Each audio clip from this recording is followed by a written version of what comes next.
25 years ago, DART's light rail began servicing the DFW area.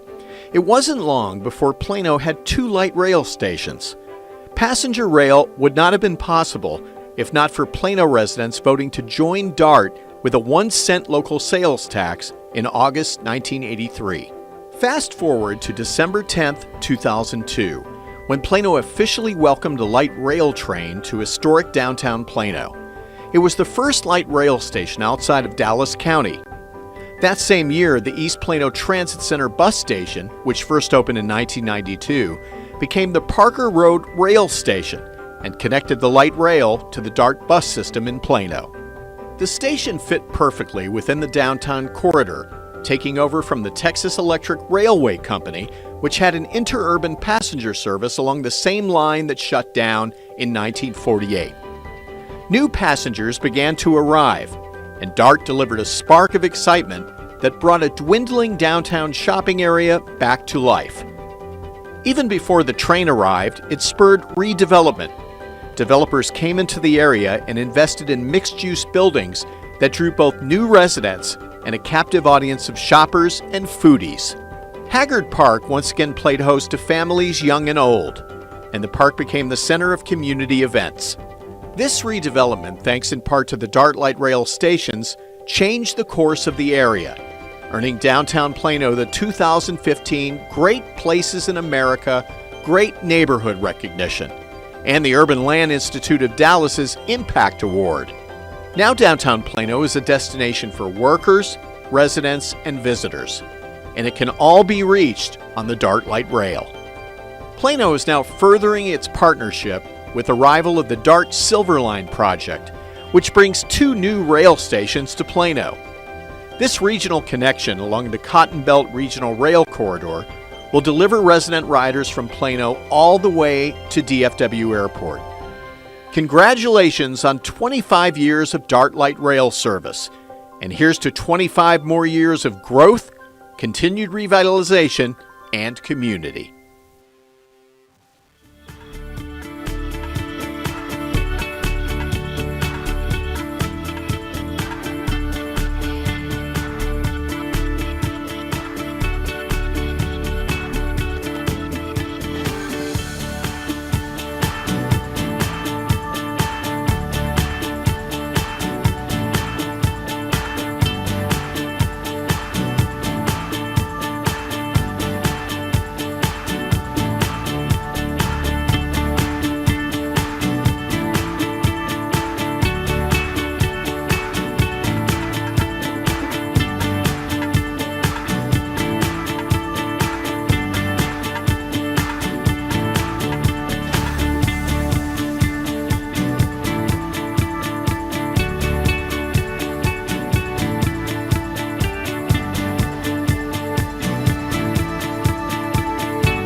Welcome to the August 2nd, 2021 Planning and Zoning Commission meeting. I will now call the meeting to order at 7 o'clock.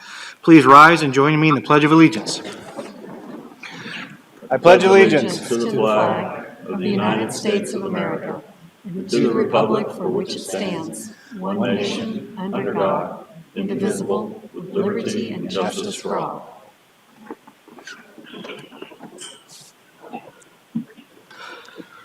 Comments of public interest. This portion of the meeting is to allow up to 3 minutes per speaker with 30 total minutes on items of interest or concern and not on items that are on the current agenda. The Planning and Zoning Commission may not discuss these items but may respond with factual or policy information. The Planning and Zoning Commission may choose to place the item on a future agenda. Thank you. Do we have any speaker cards for public discussion? No, we do not. All right, well, then that will move on to the consent agenda. Consent agenda.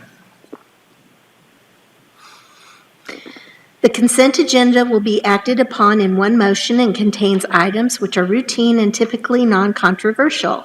Items may be removed from this agenda for individual discussion by the commissioners, staff, or any citizen. The presiding officer will establish time limits based upon the number of speaker requests. Any commissioners have anything they wish to remove from the consent agenda? Move approval consent agenda. All right, we motion to approve consent agenda by Commissioner Downs with a second by Commissioner Gibbons. Please cast your vote. Commissioner Samara, how do you vote? Yes, yay.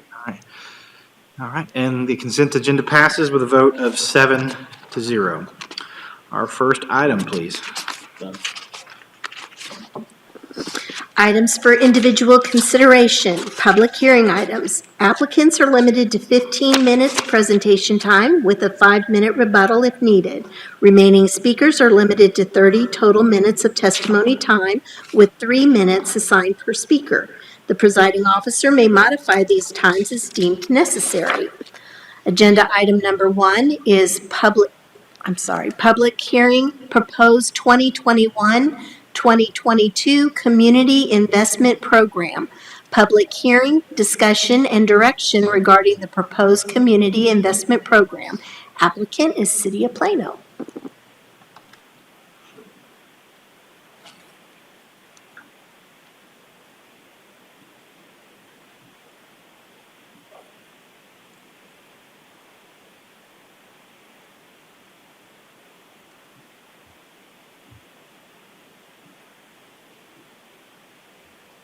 There we go. Sorry. Good evening, Commission. My name is Kelsey Poole. I'm a planner with the Long Range Planning Team within the Planning Department. Tonight, we're here to discuss the 2021-2022 Community Investment Program. The Community Investment Program, or the CIP, is a 5-year framework for future funding. It is updated annually, and the Commission is asked to review that the 1-year projects conform with the comprehensive plan. As we know, the comprehensive plan is a long-range plan that creates a vision for future growth and redevelopment within the city. It also ensures service delivery and helps to organize budget priorities. The Commission's role within the implementation of the comprehensive plan is achieved in 2 ways: through development review and through reviewing and approving the Community Investment Program. So tonight we will be asking for the Commission for their approval, subject to a finding that this year's project is in alignment with the plan. The projects proposed this year were reviewed under the Interim Comprehensive Plan. The Interim Comprehensive Plan is divided into 10 elements, which is illustrated on the left-hand side of the screen. Within each of the elements are interwoven the plan themes: livable city, city of organized development, and city in transition. Within all of the elements' themes are a set of objectives and strategies that are similar to the actions of the previous comprehensive plan, and those are the items that are implemented. Here's just an framework of the interim comprehensive plan, and the stars highlight all the items that we included in our analysis, and those are plan elements, themes, objectives, and strategies. This year's analysis included the following criteria: a review of each project's alignment with the objectives, strategies, and themes in the plan, a review of project types and project location, and an overview of the distribution of funding by departments and divisions and funding categories. Tonight's presentation will highlight how all the departments and divisions projects aligned with the comprehensive plan. The text on the left-hand side of the screen illustrates how we determined something was in alignment. So as an example, this community parks renovation project was reviewed and it was determined that it had supported the objective and strategy under the urban design element. Briefly, I just want to give an overview of the funding for the community investment program. The majority of the funding comes from bond-funded projects and capital maintenance-funded projects. And the difference being bond funding supports larger capital projects like the Parker Road reconstruction, and capital maintenance funding funds more routine maintenance projects such as landscape renovations. Additional funding sources include short-term debt, revenue bond, and water and sewer fund. Within each of these funding sources are funding categories that are bulleted on this slide, and all of these categories are distributed between the divisions and departments who take responsibility for managing and implementing all the projects associated with these funding categories.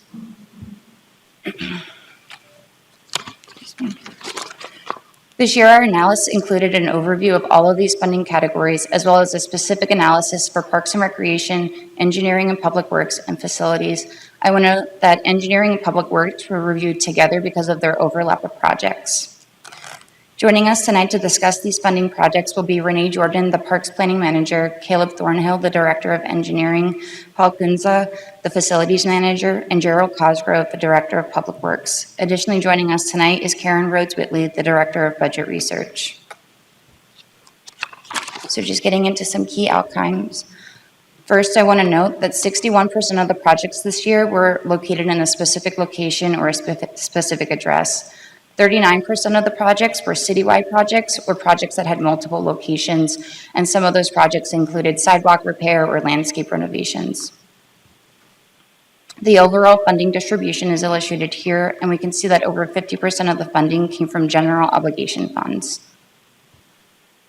Looking at funding and projects by department and division, we see that 75% of the funding was supporting engineering and public works projects, which accounted for a total of 59% of the projects this year. The overall project types that were supported were maintenance and reconstruction projects, with 45% of the projects going to minor replacement and 31% going to major replacement projects. Looking at project type by the total number of projects, we can see that for parks and recreation and facilities, the majority of the project types were maintenance, repair, and minor replacement project types. And then for engineering and public works, it was reconstruction and major replacement project types. And looking at this by funding, for parks and recreation, the project type that was most frequently funded was the new improvement and addition project type. And for engineering and facilities, it was maintenance, repair, and minor replacement project type. And with that, I would like to invite Renee Jordan to present her presentation for Parks and Recreation. I will be concluding the presentation with a general overview of the alignment for the Community Investment Program. Thank you, Kelsey. Good evening, Commissioners. All right. The Parks and Recreation CIP has 5 project types representing 45 projects and $54.3 million, or 18% of the total CIP. Let's talk about the first project type, recreation centers. There's only one project in the Recreation Centers Fund for 21-22. Construction on the Oak Point Recreation Center pool began in January. The remainder of the funding is to continue construction for the upcoming fiscal year with a completion in summer of 22. The park improvements slate includes projects to acquire land, to implement new assets, or make renovations to existing assets throughout the park system. For example, the Jack Carter Park project includes the removal of the Jack Carter maintenance facility, restoration of the site, extension of trail connections, and replacement of a restroom. However, the bulk of the park improvement projects are complete renovations of existing community and neighborhood parks or assets in the parks like irrigation systems, restrooms, and trails. The Capital Maintenance Fund is used to support the maintenance of infrastructure and assets in the parks and recreation system. For example, irrigation technology and mechanical supports more than 500 irrigation systems over more than 2,800 acres. And as another example, the Plano Event Center renovation project is funded by the Plano Event Center through contributions to this fund, and funding has been rolled forward to implement this project. The Park Fee Fund, an ordinance, was established in 1993. A fee is collected when permits for single-family or multifamily dwelling units are applied for. Funding can be used for expenditure on new construction efforts for neighborhood or linear parks, or to acquire land for neighborhood or linear parks. And these sites are where park fee funding use is anticipated. Municipal drainage funding is used to support the city's drainage system. The park system contains the majority of the city's natural drainage system, within the network of creeks in the park system. In order to maintain the natural drainage system, it's necessary to remove silt in ponds, for example, or to shore up eroding creek banks to protect infrastructure. The example here is the Carpenter West Drainage Way between the Carpenter baseball fields and the PSA building, where erosion threatens infrastructure on both sides. This wraps up the Parks and Recreation CIP. Are there any questions on this section? Okay. Next, we'll hear from Caleb Thornhill, Director of Engineering.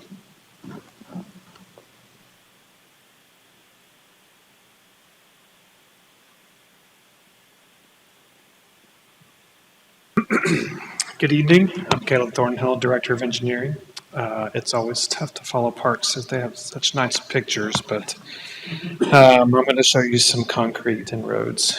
So the engineering department, the CIP portion is broken up into 4 types: street improvements, municipal drainage, water, and sewer. Total of 140 projects. You'll see the note there that it includes public works, as was mentioned earlier. A lot of our work overlaps.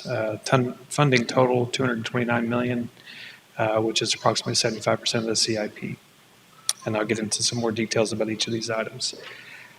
Street improvements, the total funding for this is $113 million. Different types for the street improvements: the street construction, street design, street capacity, which is intersection improvements, and then miscellaneous.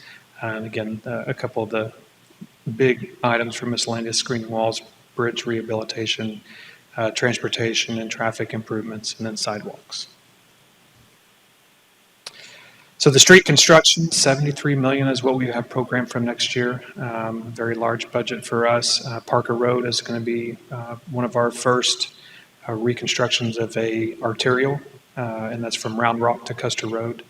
And then we've got Commerce. Shiloh is going to be adding the additional 2 lanes on the east side of town. So those will be very large projects. And then you can see the rest there, 15th, 17th, and so on. So this will be the actual construction that we've got budgeted for next year for these projects. And then here is a map, something that we are working on. You'll see the blue lines indicate projects that are in construction today. And then the red is what we have proposed for next year or next fiscal year. They are spread out throughout the city. Something that, like I said, we are working on. Some of the projects in blue will be under construction next year as well. And so they may show budget from last year as well as this year, and you'll see that throughout the remainder of the maps. Street improvement design, we've got 10th Street, 15th Street, and several other streets. A street design project will essentially include from right-of-way to right-of-way, and most often includes the sidewalk.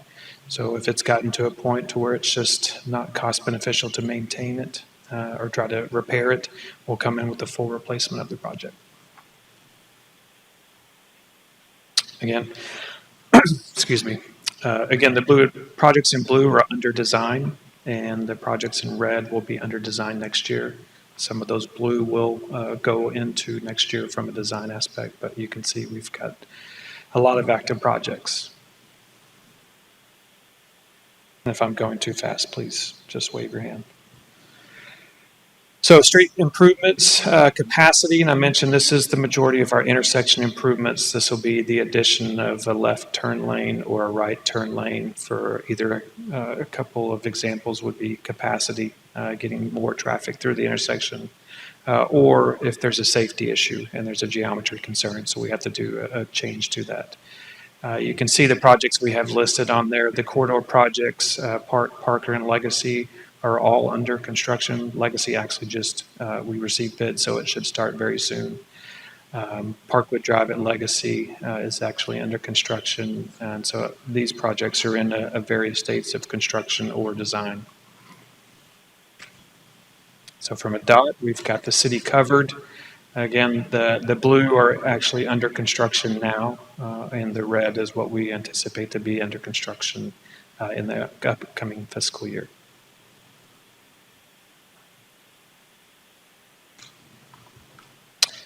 So miscellaneous, this is a very large number for us for miscellaneous, and I'll get into some of that details, but miscellaneous is really not necessarily a street, not necessarily a street reconstruction or an alley or something along that, but what we have in here, and the big majority of it, is screening walls.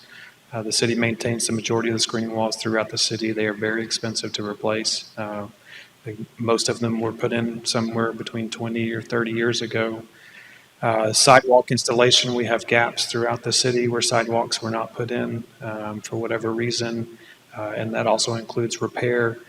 The traffic signalization and street lighting is something that our new transportation manager, Brian Shusky, has a new. He's been here almost 3 years, but we've got a lot of improvements planned for transportation and traffic in general. The bridge inspection and repair, again, a very expensive fix when we have to go out and replace culverts or upgrade culverts or bridges. So it's a very big number for a miscellaneous. So Renee touched on municipal drainage. The engineering department also uses that. The majority of ours is used for stream bank or erosion control. But you'll see, again, the large number, and you guys have probably heard of the first project, the Collin Creek Culvert Improvement Project. We are itching to get started. We have a contractor on board. We're finalizing a staging area for the contractor. We may be out there tomorrow. We're hoping. I've got our fingers crossed. But that's the majority of that. The Collin Creek Mall came in at just right at $23 million for the renovation of that. And I know it sounds like a lot, but our initial estimates for a full replacement were 3 times that much. So we're excited to get it moving forward. I mentioned drainage improvements. That's one we work with Jerry Cosgrove if we get drainage or flooding complaints, which obviously we received many of those over the spring. We'll work with Jerry's group to identify those and what fixes can be in place. And then I mentioned the erosion stream bank stabilization for our creeks. Water improvement prime, exactly what it sounds like. These are all water rehab focused projects. They may include some pavement replacement or sidewalks even, depending on the condition. The example you see there from a picture is just a trench. So we're just replacing the water line, not removing the entire street. But we'll do an evaluation, again, working with Public Works and Jerry Cosgrove, and whether the street needs to be completely replaced so we don't have to come back out. After we've replaced a water line, we can be kind of the one and done. But you can see the list here for the water rehab. We've still got miles of cast iron pipe that was put in many years ago that we're going in and replacing in a few areas where the lines are deteriorating. Sewer fund, you can see on here, the PGBT is one of the big ones. That's a capacity that we're working on along PGBT. And then the Collin Creek wastewater improvements is actually going to be right parallel to our culverts. We've got a pipe that we're actually taking out of service and combining 2 into 1 pipe. And so those are the big items on this, but you'll see the remainder on there as well. And with that, I'm going to turn it over to Paul Kunze, our Facilities Division Manager. He has just been in place for 2 weeks, so you guys go easy on him.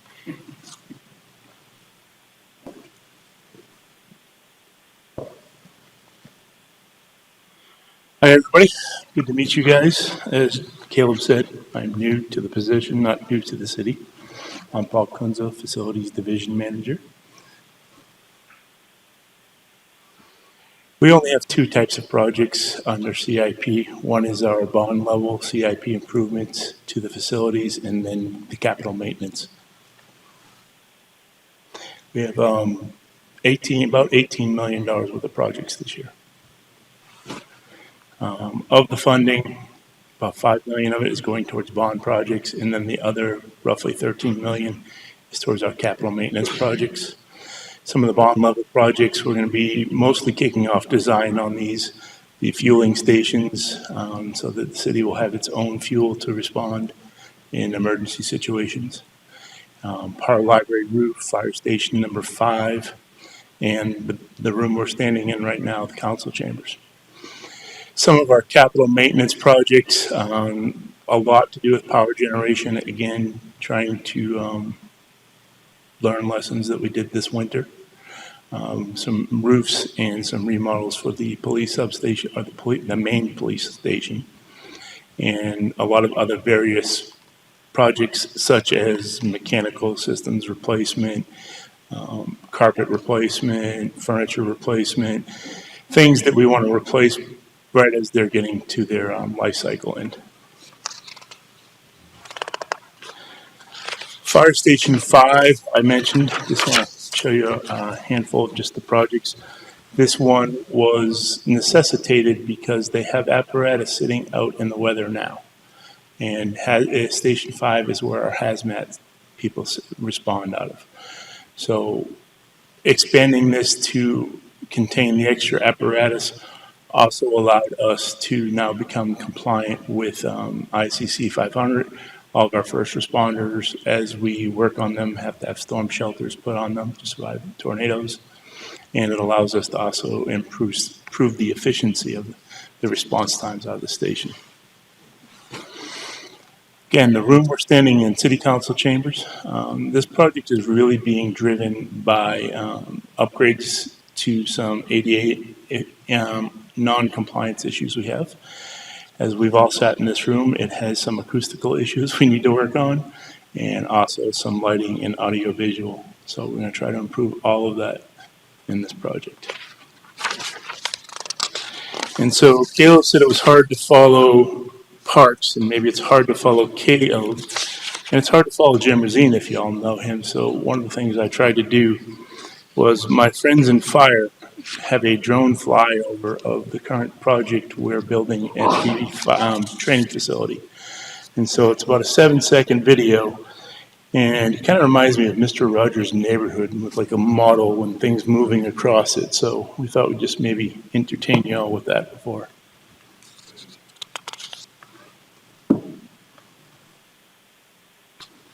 Quite a bit going on at one point in time.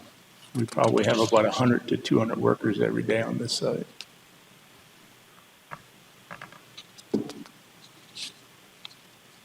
Which site was this? That is the fire training site at the corner of Robinson and McDermott. Thank you. Are there any questions for facilities? Okay. Question, sorry. What's the forecasted time frame for the renovation of the chambers? So I'm trying to forecast our design. We think it's going to take close to a year because we want to make sure we hear every voice that needs to be heard for it. And then the actual renovation, I would predict probably 6 months to 9 months. Thank you. Okay. And the fire station number 5, which one is that location-wise? Just Park Boulevard?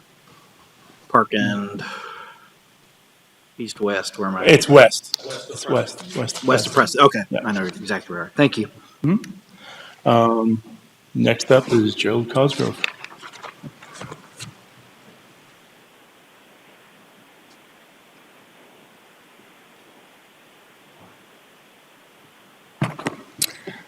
Hello, good evening. I'm Jerry Cosgrove, Director of Public Works. And basically, we have two types of projects in Public Works, street improvements and water and wastewater. And again, that funding they show there, that's a combination of us and engineering. We have bond fund and capital maintenance fund. And 3 years ago, that bond fund number would have been 0. But the city's getting older, and it's getting a little harder to afford all the improvements we need to maintain the city. Starting with the bond fund, we have two types of bond fund projects: residential streets and alleys, then arterial concrete. Showing you there work that we're doing right now on Coit Road, year 121. That's part of our arterial concrete work. And this is what we have planned for our residential. What we show in green, G3 East and L2, L3, those are presently under construction. P4 on the east side, we have actually bid that one out, trying to get I'm going as quick as I can, and then later on we'll do the other 3. Now, 2 of those 3, C6 and G10, those are areas of the city that we have not had a dedicated residential project for in the past, only because those are the newer parts of town. So we're getting them the first approach. That doesn't mean we've never been there for repairs. It just means we haven't had a dedicated project for that area. Then on arterials, some of you mentioned to me you enjoy driving on Parker Road. We just finished Parker Road in Windhaven. We'll have pre-construction meeting on Jupiter on the east side tomorrow. The map does have a mistake on it. The Jupiter project actually starts at Park and goes to Chaparral. The lower part we will not be doing because of the condition of the water line that's in that area. Next project we plan to do will be probably a combination of Plato Parkway, Coit, and Hedgecoach. Then all the other ones we will plan to get started later in the year. We've received quite a amount of bond funding, and one of its goals is to do as much of those overlays as we can. That will also encompass a lot of concrete work in advance of it. Again, the public has responded well to those projects so far. And then on the capital maintenance side, again, the capital maintenance are our smaller projects. Again, we still do residential streets and alleys. We have some of these projects are carryovers from before, a little bit of arterial concrete, pavement maintenance, sidewalk repair, and the others. Again, these are smaller projects. A lot of times they'll do same thing as the bigger projects, just do it in smaller quantities in smaller areas, and they move around a lot quicker. Other things we do are pavement markings, street condition investigation. We're getting to do one right now where someone's going to basically drive the city with an iPhone, and they're going to take pictures and then evaluate it and give us a report. Trying to do something a little different and include some artificial intelligence and some of the stuff. Street lighting, whether I like it or not, the city has decided they want to get into the street light business. So this is Windhaven. We just did a project in engineering on Marsh Lane out near Arbor Hills. So we're getting more and more into the street light business. And then the other things are real minor stuff.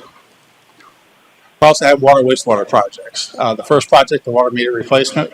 Some of you may have already had your meter replaced. This is mainly a project driven by our customer and utility services, but we receive all the meters and all the MTUs. We do a certain sampling of them, test to make sure they're in good condition before we put them out. And also we're doing some of the commercial customers who we have to work with closely as to what time we can shut their water off. It's not like go out there in the middle of the day and say, all right, restaurant, you're closed from 12 to 1, we're changing out your meter. That doesn't work. So that project, I think it's in about the third year, a little bit more to go. Inflow and infiltration, manhole sealing, and the II program are all related. Basically, we don't want to pay for rainwater to be treated at a wastewater treatment plant. So the whole goal here is identify where the problem is and then fix it as best we can. Wastewater system inspections were required by TCEQ that we basically camera and then clean all our sewer lines on a 10-year basis. We can do basically 10-inch, occasionally 12-inch and below, but the larger diameter we can't do on our own. So we have that contracted out. They've done about half the work so far, and we'll finish it up next year. And water system inspections, we're trying something new. It's on the next agenda, I believe, where someone can take an aerial photo and somehow figure out from the aerial photo where our water leaks are. So we're interested to see how this works out. Permanent flow meter is on our wastewater side. Basically, to keep track of our system, how it's doing, we'll have permanent meters and also still have temporary meters as well. All right, here we have automatic flushers. We have these sort of hidden right now. They're out in the international area, but we have about 900 dead end lines in the city of Plano. And we're required by CCQ to flush them every month. So our goal is not to have to go out there and do the flushing ourselves, but to have an automatic system out there to take care of it. Then we'll also do some water quality, wastewater system improvements. Last item is the skater backup. Right now, all of our systems are basically controlled from our Ridgeview pump station.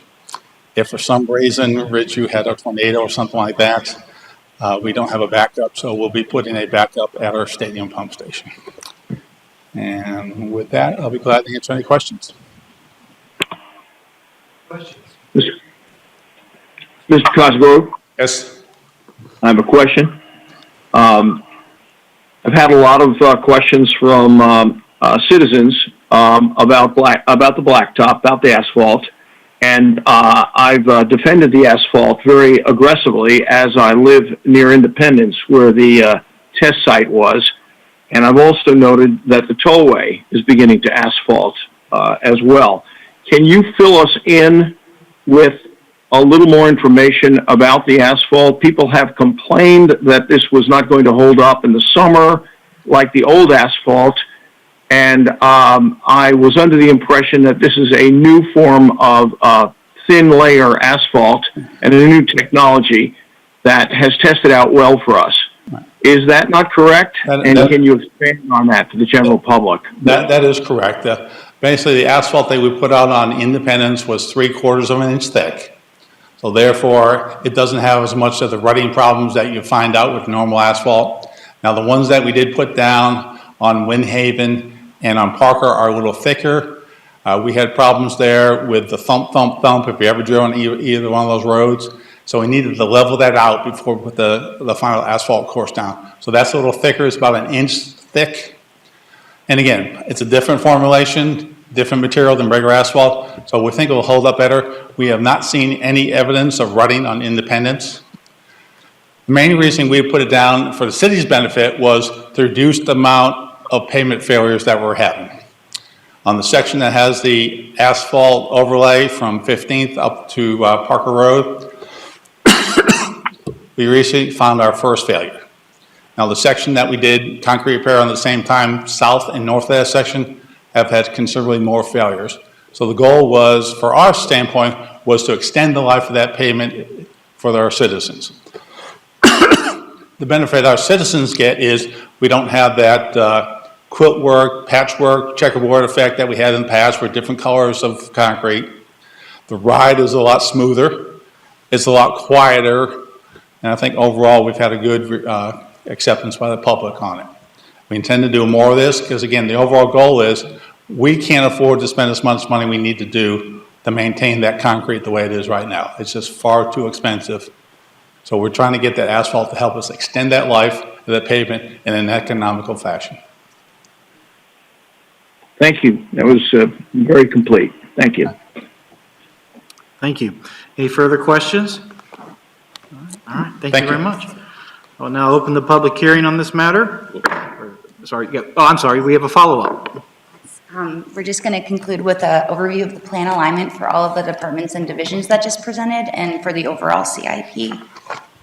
So to start with Parks and Recreation, there were 45 projects which supported 35 objectives and 29 strategies.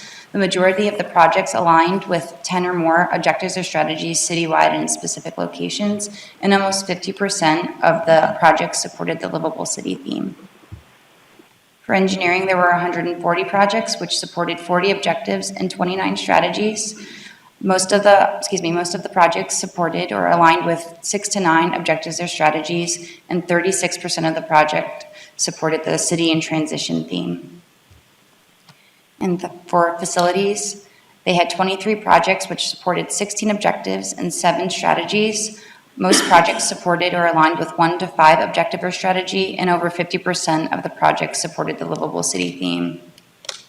Overall, the projects supported or aligned with 1 to 5 objective or strategy, and the support for the themes were almost evenly distributed. In total, there were 239 projects reviewed. They aligned with 95 objectives or strategies, and notably 100% of the projects supported 1 or more objective or strategy. And with that, we would like to recommend for approval, subject to a finding that the 2021-2022 CIP projects are consistent with the interim comprehensive plan, and we'd be happy to take any questions and comments you have. Thank you. Any questions on the overall presentation? All right. Thank you very much. Now I will open the public hearing on this item. Do we have any public comments on this item? No, we do not. All right. Therefore, I will close the public hearing and confine comments and discussion to the commission and staff. Thank you, staff. Great job presenting. I don't know how many of these I've seen, and I think it's funny you're coming to us asking us to approve something because it complies with the comprehensive plan. And to me, it's obvious what it does is just make the cities, a great place to live. So appreciate all your hard work and spending your evening here tonight convincing us of something we already know. But I would make a motion to recommend approval subject to our finding that the projects are consistent with the city's interim comprehensive plan. Second. We have a motion to approve with the required finding by Commissioner Downs and a second by Commissioner Walters. Please cast your vote. Commissioner Samara, how do you vote? Yes. All right. Agenda item number 1 carries with a vote of 7-0. Our next item, please. Thank you all again. Thank you. Keep pouring that asphalt, too. Agenda item number 2, public hearing, zoning case 2021-015, request to rezone 2.9 acres located at the northeast corner of 15th Street and M Avenue from urban residential to planned from urban residential to planned development urban residential, zoned urban residential. Applicant is TWCP Westheimer Willcrest Limited. Good evening, Council. My name is Daniel Brassel. I am a planner in the Development Review Division. The applicant is requesting to table the zoning case to September 7th, 2021, Planning and Zoning Commission meeting per the attached letter. We recommend that the Commission accept the applicant's request to table the meeting.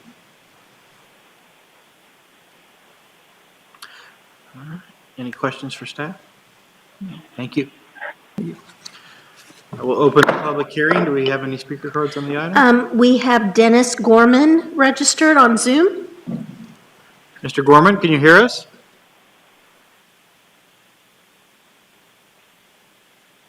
Mr. Gorman?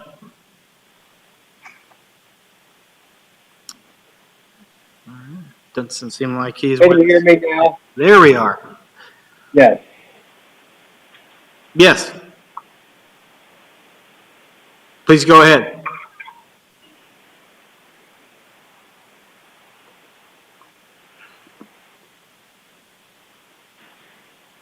Well, we had him for a second, but now it doesn't seem like we do have him. So, and I assume that the applicant was...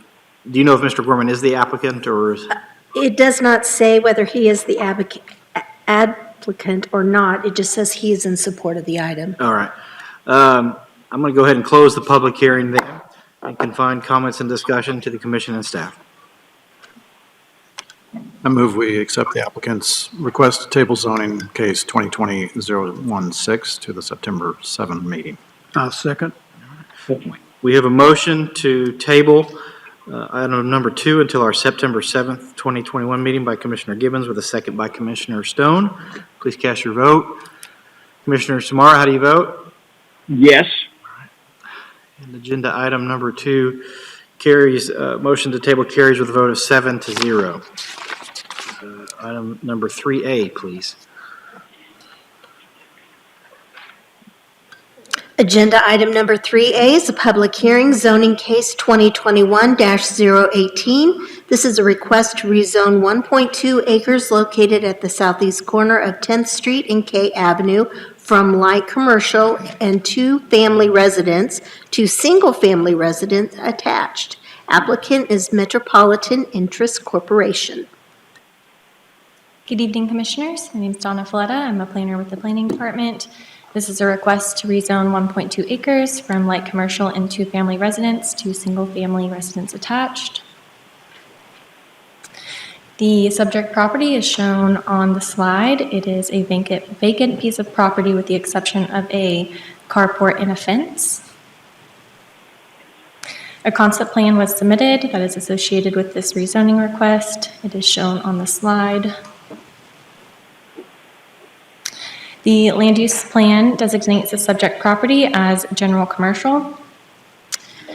However, residential uses are not identified in the GC designation. There are other housing statements and policies that support residential development on the subject property. The plan complies with the redevelopment and undevelopment land policies. This is not an isolated development, and the subject property is not within 1,200 feet of an expressway, and the plan complies with the housing element. The proposed development will add a variety of housing options and complement the existing residential development.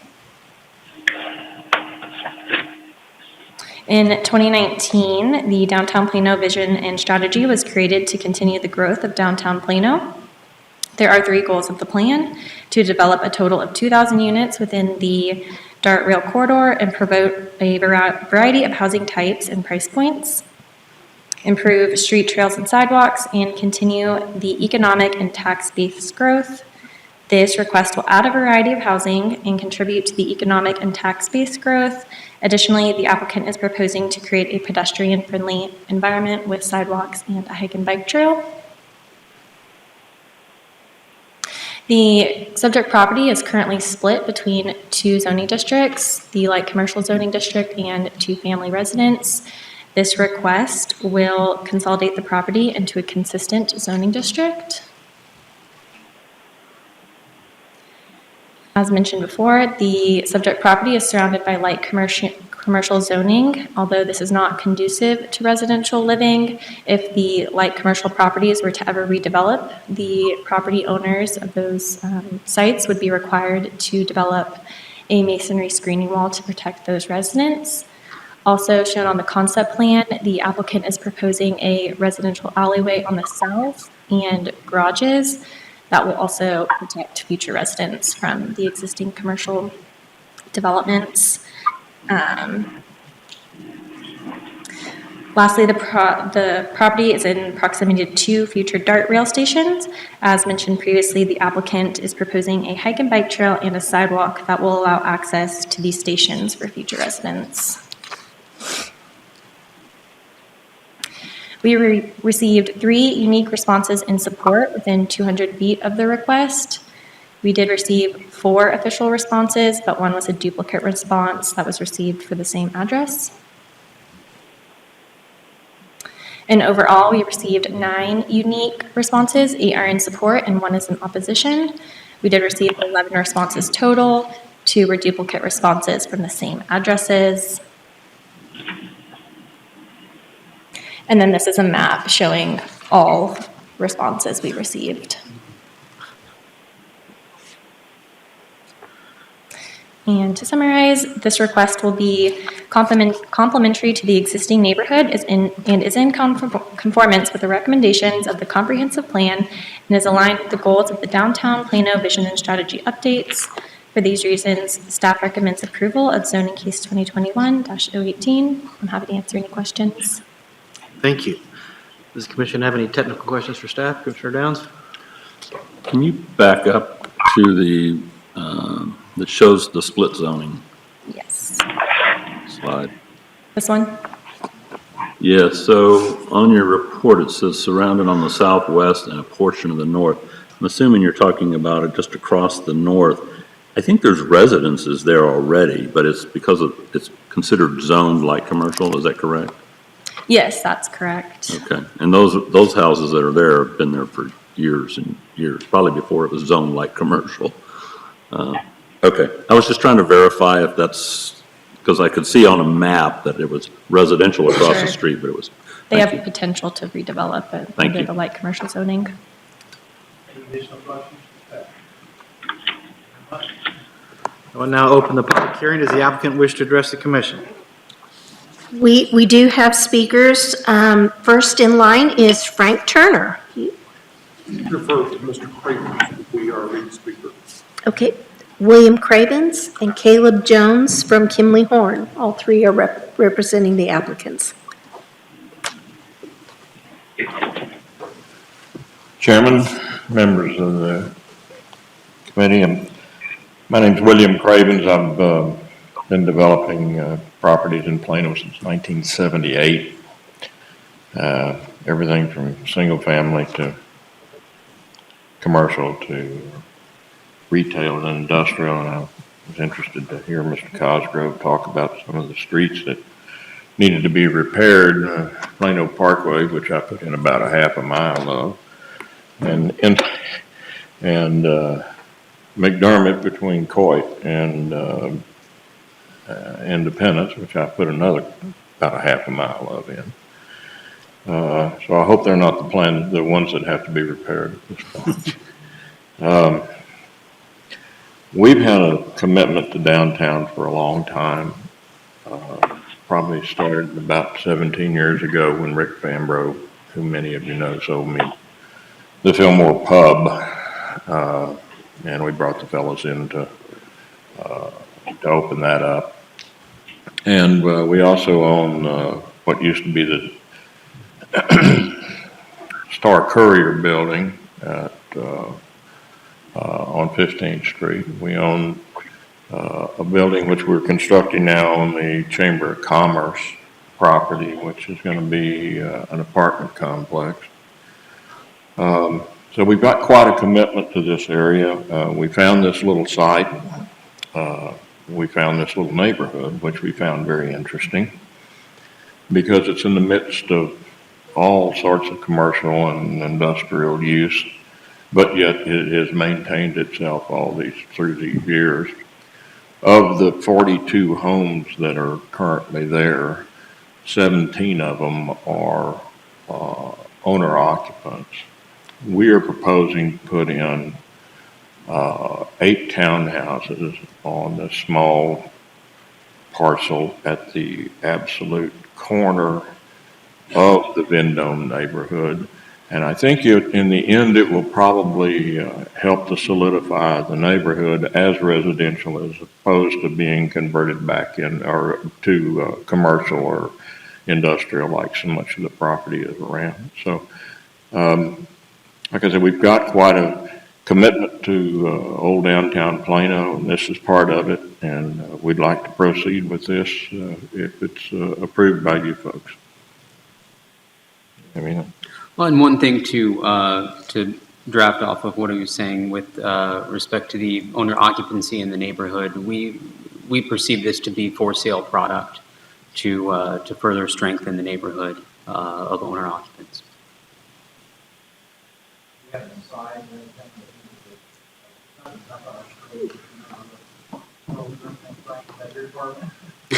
Yeah, that's Frank's term. Commissioners, my name is Frank Turner, and I've been assisting the Cravens with this project. We do have a brief PowerPoint if you would like to see that, or just simply go to questions and answers, whichever you prefer. I think the commission would like to see some photos. Okay, very good. Excuse me.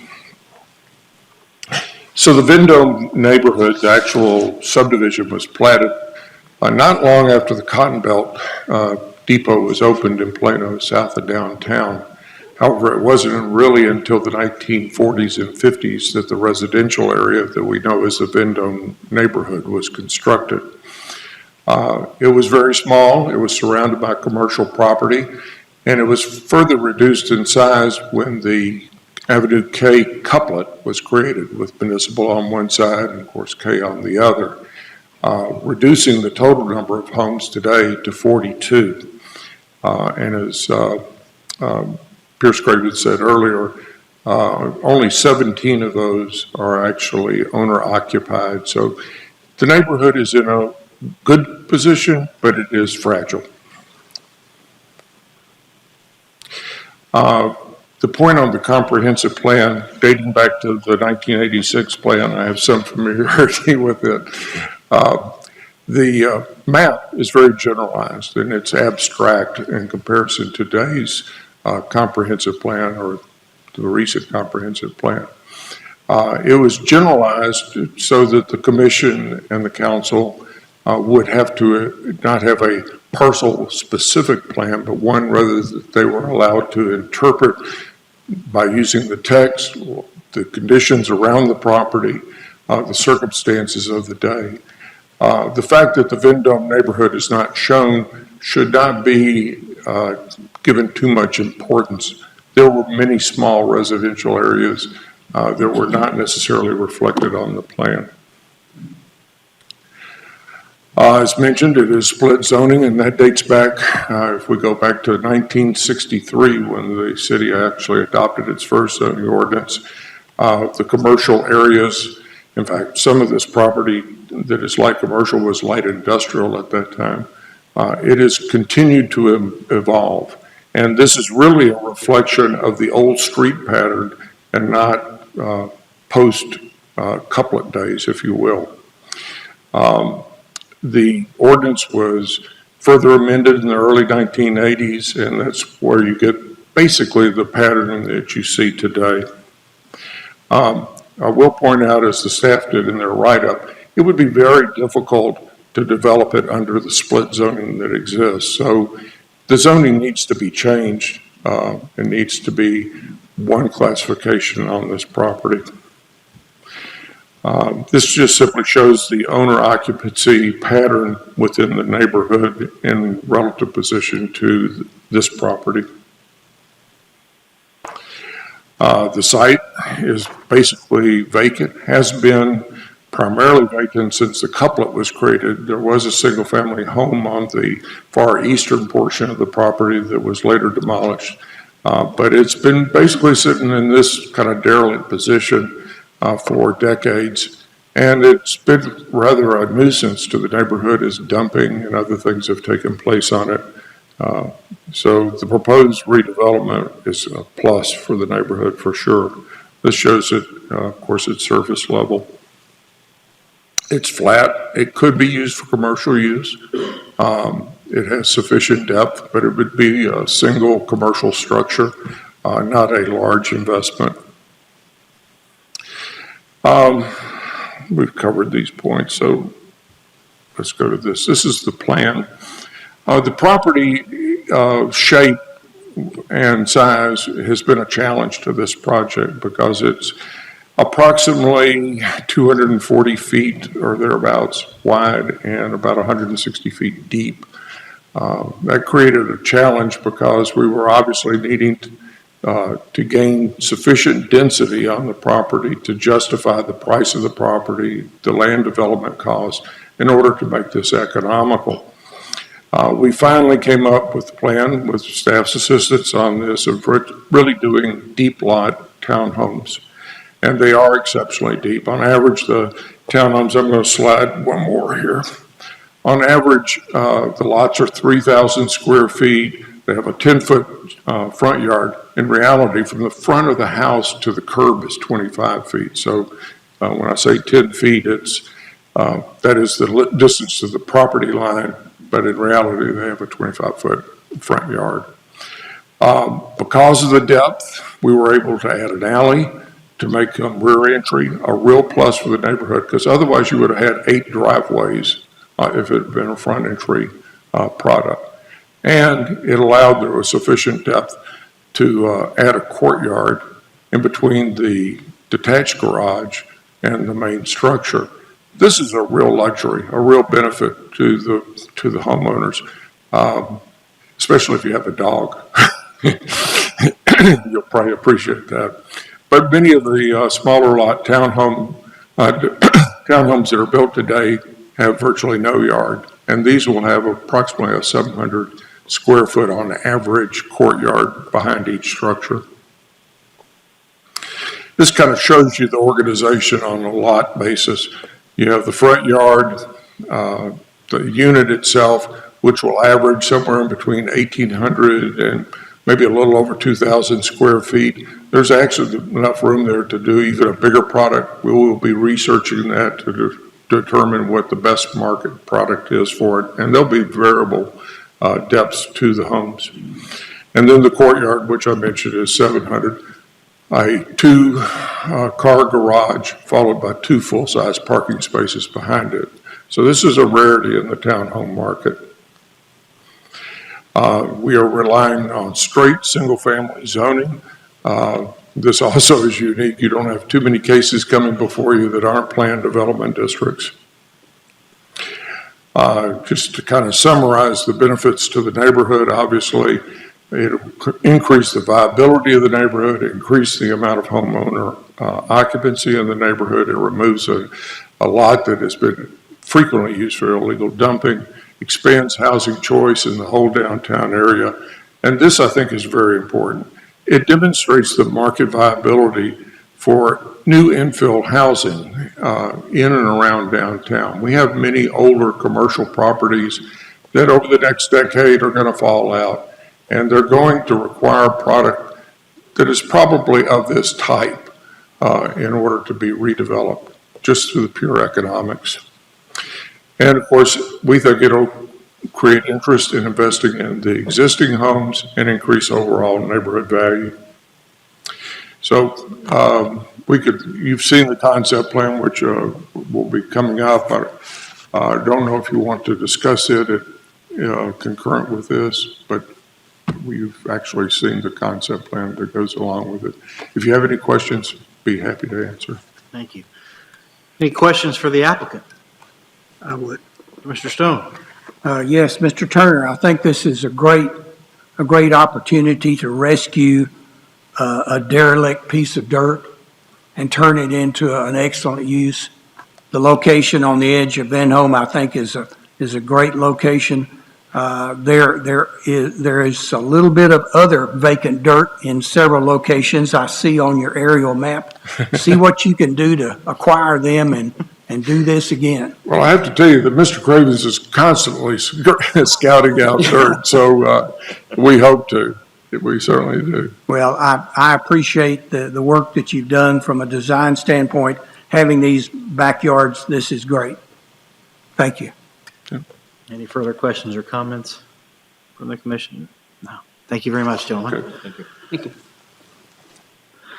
Chair Barbera, would you like me to read item number 3B, which is the companion to 3A? Sure. Let me ask first, though, if we have any other speaker cards on We the do not. All right. Item 3B is a concept plan, townhomes at 10th Street, Block 1, lots 1 through 8. 8 single-family residence attached units on 0.9 acre located on the southeast corner of 10th Street and K Avenue, zoned light commercial and 2-family residence. Again, the applicant is Metropolitan Interest Corporation. This item is recommended for approval, subject to City Council approval of zoning case 2021-018. Happy to answer any questions. Any questions on the 3B aspect? No? All right. Thank you. We're still in the public hearing. Do we have any additional speaker cards on 3B? No, we do not. All right. Then I will close the public hearing and confine comments and discussion to the commission and staff, knowing that though both these were presented together, they will need separate votes. I'd like to just commend them on the design work. I think it's incredible that you're going to wind up with a detached garage, townhome with a backyard. One of the things that we've struggled with a little bit is diversity of housing, particularly in that area. I love seeing this come in. I think you're not going to have any trouble selling them, and I'll definitely be supporting this. I move approval as submitted. All right. Motion to approve by Commissioner Gibbons on 3A, and a second by Commissioner Carey. Commissioner Samar, did you have a comment before we take? All right, that was a second. It's a second. That's fine. Sorry, Commissioner Carey beat you to it. So with that, I'll ask for your vote on agenda item 3A. And Commissioner Samar, how do you vote? I vote yes. And item 3A passes with a vote of 7-0. And we'll now entertain a motion on 3B. Move approval of 3B, subject to the City Council approval of zoning case 2021-018. Second. All right, we have a motion to approve agenda item 3B by Commissioner Gibbons with a second by Commissioner Stone. Please cast your vote. Commissioner Samar, how do you vote? Yes, again. And agenda item 3B carries with a vote of 7-0. Thank you very much, gentlemen. We look forward to seeing the dirt moving on this project. Agreed. Bring us some more. Yeah. Agenda item number 4, please. Agenda item number 4 is a public hearing replat, Hood and Miller Edition, Block A, Lot 8R, vehicle parking lot on 1 lot on 1.1 acres located at the southeast corner of E Avenue and 16th Street. Zoned corridor commercial with specific use permit number 96 for recreational vehicle sales and service. Applicant is Plano Tire Company. Staff recommends for approval as submitted. Any questions for staff? No? Thank you. Go ahead and open the public hearing. Does the applicant wish to address the commission? We do not have any speaker cards. So no applicant, no speaker cards. I will close the public hearing and confine comments and discussion to the commission and staff. Move approval. 4. All right. We have a motion to approve agenda item number 4 by Commissioner Downs with a second by Commissioner Walters. Please cast your vote when able. Yes. Commissioner Samara votes yes. And agenda item number 4 carries with a vote of 7-0. Agenda item number 5, please. Agenda number 5 is a public hearing preliminary replat, K Avenue Lots Addition, Block 1, Lot 1, 226 multifamily residents on one lot on 4.4 acres located on the north side of Park Boulevard, 150 feet west of K Avenue. Zoned Planned Development 47 Corridor Commercial. Applicant is City of Plano. This item is recommended for approval, subject to additions and/or alterations to the engineering plans as required by the engineering department. Happy to answer any questions. Any questions for staff on agenda item number 5? Seeing none, thank you very much. We'll open the public hearing. Does the applicant wish to address the commission? No, they do not, and we have no speaker cards. No applicant, no speaker cards. I will close the public hearing and confine comments and discussion to the commission and staff. Move approval, subject to additions and alterations to the engineering plans as required by the engineering department. All right, we have a motion to approve agenda item number 5 by Commissioner Downs with a second by Commissioner Stone. Please cast your vote. Commissioner Samara, how do you vote? Yes. All right, Commissioner Samara votes yes, and agenda item number 5 carries with a vote of 7-0. Agenda item number 6, please. Agenda item number 6 is a public hearing preliminary replat, PSW Homes Edition, Block A, lots 1 through 6. 6 urban residential lots on 1.3 acres located at the southwest corner of I Avenue and 17th Street. Zoned urban residential and located within the Haggard Park Heritage Resource Overlay District. Applicant is SB Downtown Plano, LLC. This item is recommended for approval, subject to additions and/or alterations to the engineering plans as required by the engineering department. I'm happy to answer any questions. Thank you. Any questions for staff on agenda item number 6? Yes. Commissioner Samara. Please, would staff define urban residential for us? What specifics are there in the urban residential design necessary for us to make this vote? I don't have the definition of the urban residential zoning district in front of me, but we can get that up. Yes, Commissioner Samara, the urban residential, it's a single-family zoning district. It represents a portion of Plano. I think it's all on the eastern side, typically in an older section of the city.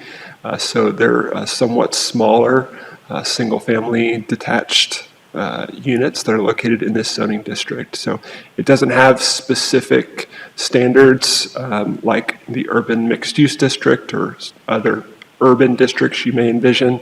It's more of a traditional single-family zoning. Thank you, Eric. Appreciate the definition. Any further questions? No. Thank you very much.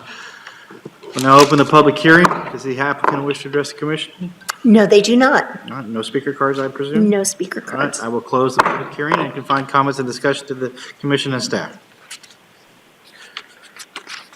I recommend approval, subject to the additions and/or alterations to the engineering plans as required by the engineering department. Second. All right. We have a motion to approve agenda item number 6 by Commissioner Gibbons. And tie goes to the runner on the second. I'll go with Commissioner Downs. Please cast your vote. Commissioner Samara? Yes, again. Thank you. And agenda item number 6 carries with a vote of 7-0. That brings us to our final item tonight, items for future discussion. Do any commissioners have anything they'd like to place on a future agenda? No? All right. Seeing that, at 8:04, we have no further business. Thank you.